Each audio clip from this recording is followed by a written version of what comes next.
বিধানসভার অন্তর্গত মহারানীর মুন্সিবাড়িতে আজকে আমাদের একটা যোগদান সভার আয়োজন করা হয়েছে মাতারবাড়ি ত্রিপুরা মাতা ব্লক কমিটির পক্ষ থেকে।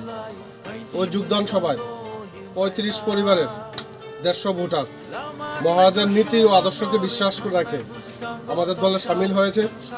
আমি মহারাজার সৈনিক হিসাবে নবাগতদের স্বাগতম জানাচ্ছি এবং আগামী যে বিধানসভা নির্বাচন, ওই বিধানসভা নির্বাচনে আমাদের আনারস চিহ্নে, এখানে যে চিহ্ন থাকবে আনারস, ওই আনারস চিহ্নে সবাইকে ভোট দেওয়ার জন্য আহ্বান রাখছি। এবং এই রাজ্যের যারা বিগত ২৫ বছর, বর্তমান জোট সরকারের আমলে প্রায় ৫ বছর অতিক্রান্ত, সাধারণ মানুষের কত দুঃখ দুর্দশা তা আমরা যখন বাড়ি বাড়ি প্রচার করছি তখন দেখছি। সবাই বলে উন্নয়ন করে দিয়েছে, আসলে প্র্যাকটিক্যালি কিছুই হয়নি। এখনও এই এলাকাতে বহু বাড়িঘরে সন্ধ্যার পরে ঢুকলে রাতের আকাশের তারা গোনা যায়।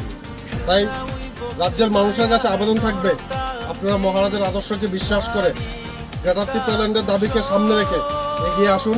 মহারাজা লংলিভ, ত্রিপুরা মাতা লংলিভ।